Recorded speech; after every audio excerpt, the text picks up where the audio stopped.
Asia കപ്പിൽ ചരിത്രത്തിലാദ്യമായി India Pakistan classical ഫൈനലിന് കളമൊരുങ്ങിയിരിക്കുന്നു. ഞായറാഴ്ച രാത്രി 8 മണിക്ക് ദുബായ് അന്താരാഷ്ട്ര സ്റ്റേഡിയത്തിലാണ് ആവേശ പോരാട്ടം. മൈതാനത്തിനകത്തും പുറത്തും ചിരവൈരികളായവർ ഏറ്റുമുട്ടുമ്പോൾ വിജയത്തിൽ കുറഞ്ഞതൊന്നും ഇരു ടീമും ആഗ്രഹിക്കുന്നില്ല.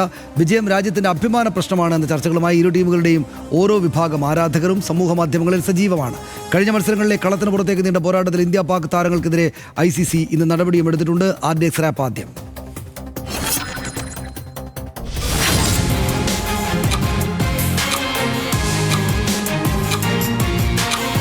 ഏഷ്യാ കപ്പിൽ ബംഗ്ലാദേശിനെ തകർത്ത് പാകിസ്ഥാൻ ഫൈനൽ ഉറപ്പിച്ചതോടെയാണ് രണ്ടാഴ്ചക്കിടയിലെ മൂന്നാമത്തെ ഇന്ത്യ പാകിസ്ഥാൻ ക്രിക്കറ്റ് മത്സരത്തിന് വേദിയൊരുങ്ങുന്നത്. അത് കലാശ പോരാട്ടം കൂടിയാകുമ്പോൾ മൈതാനത്തിന് തീപിടിക്കും. ഒരിക്കൽ കൂടി പാകിസ്ഥാനെ തരിപ്പണമാക്കാനുള്ള അവസരമാണ് ഇന്ത്യക്ക് മുന്നിലുള്ളത്. 2 തവണ ഇന്ത്യക്ക് മുന്നിൽ തകർന്ന പാകിസ്ഥാന് ഫൈനൽ ജീവൻ മരണ പോരാട്ടമാകും. ഗ്രൂപ്പ് ഘട്ടത്തിലും സൂപ്പർ 4-ലും പാകിസ്ഥാനെ തോൽപ്പിച്ച ആത്മവിശ്വാസത്തിലാണ് ഇന്ത്യ കലാശപ്പോരിനിറങ്ങുന്നത്. കളിക്കളത്തിന് പുറത്തേക്ക് നീണ്ട വിവാദങ്ങളായിരുന്നു ഏഷ്യാ കപ്പിലെ ഇന്ത്യ പാക് പോരാട്ടങ്ങളെല്ലാം. 2 ടീമും നേർക്കുനേറെത്തിയപ്പോൾ ഹസ്തദാന വിവാദവും വാക് പോരാട്ടവും ആംഗ്യങ്ങളെ ചൊല്ലിയുള്ള തർക്കങ്ങളും ഉണ്ടായി. നിലവിലെ രാഷ്ട്രീയ സാഹചര്യത്തെ കൂട്ടുപിടിച്ചായിരുന്നു മൈതാനത്തിലും പോരാട്ടം. കളിക്കളം വിട്ട് ഔദ്യോഗിക പരാതികളിലേക്കും അത് നീണ്ടു.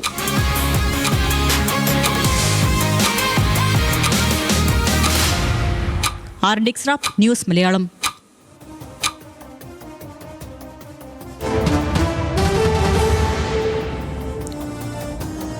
ആർക്കാണ് മുൻതൂക്കം എന്ന് പരിശോധിക്കാം. ഗ്രൂപ്പ് ഘട്ടത്തിലും സൂപ്പർ 4-ലും പാകിസ്ഥാനെ തകർത്ത ആത്മവിശ്വാസത്തിലാണ് ഇന്ത്യ നിൽക്കുന്നത്. ഇന്ത്യയോട് തോറ്റെങ്കിലും ശ്രീലങ്ക, ബംഗ്ലാദേശ് ടീമുകളെ വീഴ്ത്തിയത് പാകിസ്ഥാന് ആത്മവിശ്വാസമാണ്. 8 തവണ ഏഷ്യാ കപ്പ് ജേതാക്കളായ ചരിത്ര പിന്തുണയിൽ ഇന്ത്യൻ കുതിപ്പ് ആ ചരിത്ര പിന്തുണയിലാണ്. ഓപ്പണർമാരുടെ മികച്ച ഫോം ഇന്ത്യക്ക് ആശ്വാസമാണ്. മധ്യനിരയുടെ പോരായ്മ ചെറിയ വെല്ലുവിളിയും ആണ്. ബൗളിംഗ് കരുത്തിൽ ഇന്ത്യയെ വീഴ്ത്താനാകുമെന്നാണ് പാകിസ്ഥാന്റെ ആത്മവിശ്വാസം. പാകിസ്ഥാൻ ഇന്ത്യ അടക്കം ആരെയും തോൽപ്പിക്കാനാകുന്ന പ്രത്യേക ടീമാണെന്ന് ക്യാപ്റ്റൻ സൽമാൻ ആഗ പറഞ്ഞിട്ടുണ്ട് ഇതിനകം.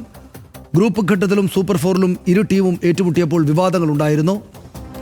ടോസിന് മുമ്പ് സംസാരിക്കാൻ തയ്യാറാകാതെ ഇന്ത്യ പാകിസ്ഥാൻ ക്യാപ്റ്റന്മാർ ടോസിന് ശേഷം കൈകൊടുക്കാതെ മടങ്ങുകയായിരുന്നു. സൂര്യകുമാർ യാദവും സൽമാൻ ആഗയും. മത്സരശേഷം ഹസ്തദാനം നൽകിയിട്ടില്ല ഇന്ത്യൻ താരങ്ങൾ എന്നതും വലിയ വാർത്തയും ചർച്ചയുമായി. പ്രതിഷേധിച്ച് സമ്മാന ചടങ്ങിൽ നിന്ന് വിട്ടുനിന്നു പാകിസ്ഥാന്റെ ക്യാപ്റ്റൻ സൽമാൻ ആഗ എന്നതും നമ്മൾ അറിഞ്ഞതാണ്.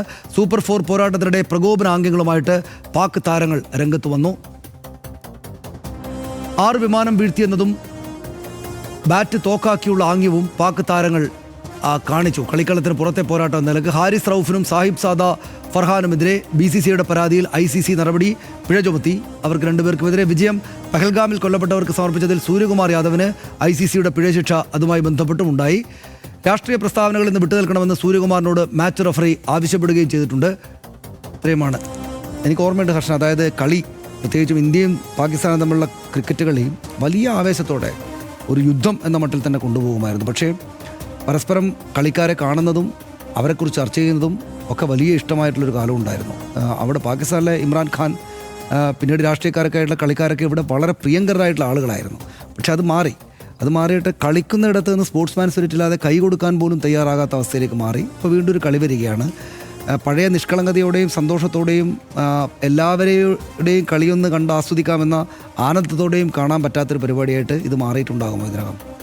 അതായത് നമുക്ക് പണ്ട് നോട്ട്ബുക്ക് കടകളിൽ മേടിക്കാൻ കിട്ടുമല്ലോ. ആ നോട്ട്ബുക്കിൻ്റെ കവറ് പലപ്പോഴും ക്രിക്കറ്റ് കളിക്കാരുടെ ആയിരിക്കും. പ്രത്യേകിച്ച് ഈ ഇന്ത്യയുടെ ലോകകപ്പ് വിജയത്തിന് ശേഷം, അതായത് നമ്മളൊക്കെ സ്കൂളിൽ പഠിക്കുന്ന കാലത്ത് നോട്ട്ബുക്കിൻ്റെ കവറിൽ ഈ കളിക്കാരുടെ മുഖങ്ങൾ വരും. ഇമ്രാൻഖാൻ്റെ, വസീം അക്രത്തിൻ്റെയൊക്കെ മുഖം അന്ന് നമുക്ക് ഇവിടെ കടകളിൽ മേടിക്കാൻ കിട്ടും. അന്നും ഇന്ത്യയും പാകിസ്ഥാനും ശത്രു രാജ്യങ്ങൾ തന്നെയാണ്, അല്ലാതെ ഇങ്ങനെ ഈ യുദ്ധങ്ങളുടെ തുടർച്ചയിലൊക്കെ നിൽക്കുന്ന രാജ്യങ്ങൾ തന്നെയാണ്. പക്ഷേ അപ്പോഴും ഈ ശത്രുതയായിരുന്നില്ല ഉണ്ടായിരുന്നത്. കളിയെ ഒക്കെ ബഹുമാനത്തോടെ സമീപിക്കുന്ന ഒരു സമീപനം ആളുകൾക്കുണ്ടായിരുന്നു, ഇല്ലേ? ഇപ്പോൾ ഇമ്രാൻഖാനെയൊക്കെ ഒരു ഇതിഹാസ താരമായി തന്നെയാണ് നമ്മൾ കാണുന്നത്. ഇവിടെ നമ്മൾ ഇന്ത്യക്ക് വേണ്ടി ഗംഭീരമായി ആവേശത്തോടെ വാദിക്കുമ്പോഴും പാകിസ്ഥാനിലെ കളിക്കാരെ ബഹുമാനത്തോടെ തന്നെയാണ് കാണുന്നത്. അത് നമ്മുടെ കളിക്കാരും അങ്ങനെ തന്നെയൊക്കെയാണ് കണ്ടിരുന്നത്, പാകിസ്ഥാൻ്റെ കളിക്കാരെ. പക്ഷേ ഇപ്പോൾ സ്ഥിതി മാറിയിരിക്കുന്നു, മറ്റൊരു തരത്തിലാണ്. ഈ കാര്യങ്ങളെല്ലാം ഇതിനെ അമിതമായി രാഷ്ട്രീയവൽക്കരിച്ചിരിക്കുന്നു എന്നതാണ് അതിൻ്റെ ഒരു പ്രശ്നം. അത് ആ ജിങ്കോയിസത്തിലേക്ക് എത്തിപ്പെടുമ്പോഴാണ് ഇപ്പോൾ ഇവിടെ ഏതെങ്കിലും കടയിൽ ഇപ്പോഴത്തെ ഏതെങ്കിലും ഒരു പാകിസ്ഥാൻ്റെ ഗംഭീര കളിക്കാരൻ്റെ മുഖം അച്ചടിച്ച ഒരു നോട്ട്ബുക്ക് വിൽക്കാൻ വെച്ചാൽ വലിയ സംഘർഷം തന്നെ സംഭവിക്കും. മാത്രമല്ല ഈ മത്സരത്തെ പറ്റി ഈ സോക്കോൾഡ് ദേശീയ മാധ്യമങ്ങളും ചാനലുകളും ഒക്കെ ചർച്ച ചെയ്യുന്നതൊക്കെ കണ്ടു കഴിഞ്ഞാൽ അവിടെ എന്തോ യുദ്ധം നടക്കുന്നു എന്നുള്ള മട്ടിലാണ്. ഇതിൽ നമ്മൾ ആലോചിക്കേണ്ട കാര്യം 50 മില്യൺ പേർ ഈ ഇന്ത്യ പാക് ഫൈനലിൽ ലൈവ് കാണും എന്നാണ് കരുതപ്പെടുന്നത്. അത്രയധികം ആളുകളെ സ്വാധീനിക്കുന്ന ഒന്നാണിത്. തീർച്ചയായും ആ വാശി ഇതിലൊരു പ്രധാന ഘടകമാണ്. അപ്പോൾ അതേ മട്ടിൽ വാശിയില്ലേ ഇത് ബ്രസീലും അർജന്റീനയും തമ്മിൽ ഫുട്ബോൾ കളിക്കുമ്പോൾ അവർ തമ്മിൽ വല്ല യുദ്ധം ചെയ്തിട്ട് വല്ലതും ആണോ ഈ വാശി നിലനിൽക്കുന്നത്? അല്ല, ആ കായിക മത്സരത്തെ അതിൻ്റെ ഇതിഹാസ താരങ്ങളെ പരസ്പരം അംഗീകരിച്ച് ബഹുമാനിച്ചും തന്നെ ആണല്ലോ കാര്യങ്ങളെ മുന്നോട്ട് കൊണ്ടുവന്നത്. ആ രാഷ്ട്രീയത്തെ, അതിർത്തിയിലെ രാഷ്ട്രീയത്തെ തീർച്ചയായും നമ്മൾ കളിക്കളത്തിലേക്ക് വലിച്ചിഴക്കരുത് എന്ന് തന്നെയാണ് പറയാനുള്ളത്. നമുക്ക് എന്താണ് ദേശസ്നേഹം വേണം. തീർച്ചയായും നമുക്ക് ഇന്ത്യ ജയിക്കുമ്പോൾ സന്തോഷം തോന്നണം. പക്ഷേ അപ്പുറത്ത് നന്നായി മികച്ച പ്രകടനം, അതായത് മികവ് എന്നത് അപ്പുറത്ത് ആരെങ്കിലും തെളിയിക്കുന്നത് കണ്ടാൽ അതിനെ അഭിനന്ദിക്കാനുള്ള മനസ്സും നമുക്കുണ്ടാവണം. അങ്ങനെ സംഭവിക്കുന്നില്ല എന്നുള്ളതാണ് ഈ ഫൈനലിലേക്ക് എത്തുമ്പോൾ. അതായത് ഇങ്ങനെ ഏഷ്യ കപ്പിൽ 84 തുടങ്ങിയാണ് ഈ ഏഷ്യ കപ്പ് എന്ന് പറയുന്നത്. ഈ ഏഷ്യ കപ്പിൽ ആദ്യമായാണ് ഇന്ത്യയും പാകിസ്ഥാനും തമ്മിലുള്ള ഒരു ഫൈനൽ സാധ്യമാവുന്നത്. ആ ഫൈനലിന് തൊട്ട് മുമ്പ് ഇപ്പോൾ ഇന്ത്യയുടെയും പാകിസ്ഥാൻ്റെയും കളിക്കാർക്ക് ICC പിഴ ചുമത്തിയിരിക്കുകയാണെന്നുള്ളതാണ് ഏറ്റവും ഒടുവിൽ വരുന്ന വാർത്ത. എന്തിനാണ് പരസ്പരം അങ്ങോട്ടും ഇങ്ങോട്ടും ഈ പറയുന്നത് രാഷ്ട്രീയ യുദ്ധത്തിൻ്റെ സ്വഭാവത്തിൽ ഈ കാര്യങ്ങളെ കൊണ്ടുപോയിട്ട്? തീർച്ചയായും അങ്ങനെയൊന്നും ഉണ്ടാവാതിരിക്കട്ടെ. മാത്രമല്ല, നമ്മളുടെ സഞ്ജു സാംസണൊക്കെ അവിടെ കളിക്കുന്നത് നമുക്ക് കാണാൻ കഴിയട്ടെ. കുറച്ചുകൂടി പരിഗണന സഞ്ജു സാംസണ് ആ കൊടുക്കുന്ന തരത്തിലേക്ക് കാര്യങ്ങൾ മാറട്ടെ. ഇതൊക്കെയാണ് നമുക്ക് പ്രതീക്ഷിക്കാനുള്ളൂ. നമ്മൾ ആഗ്രഹിക്കുന്നതാണ് എല്ലാ കളിക്കാരുടെയും, ഇന്ത്യയുടെയും പാകിസ്ഥാൻ്റെയും കളിക്കാരുടെയും മികച്ച പ്രകടനം ഉണ്ടാവട്ടെ, ഇന്ത്യ ജയിക്കട്ടെ. ഇങ്ങനെ നമുക്ക് ആഗ്രഹിച്ചാലും മതിയല്ലോ. രാഷ്ട്രീയക്കാർ രാഷ്ട്രീയം കളിക്കട്ടെ, കളിക്കാർ കളിക്കട്ടെ. ക്രിക്കറ്റ് മാന്യന്മാരുടെ കളിയാണ്. കളിക്കളത്തിലെയും പുറത്തെയും മാന്യതയാണ് അതിൻ്റെ മുഖമുദ്ര. മുമ്പ് ഈ വിഷയം ചർച്ചക്കെടുത്തപ്പോൾ RDX പറഞ്ഞ ഒരു കാര്യം ഒരിക്കൽ കൂടി ഓർമ്മിപ്പിക്കുകയാണ്. ഇത് മാന്യതയല്ല എന്നതിന് ഇംഗ്ലീഷുള്ളൊരു ഭാഷാ പ്രയോഗം തന്നെ ദിസ് ഇസ് നോട്ട് ക്രിക്കറ്റ് എന്നാണ്.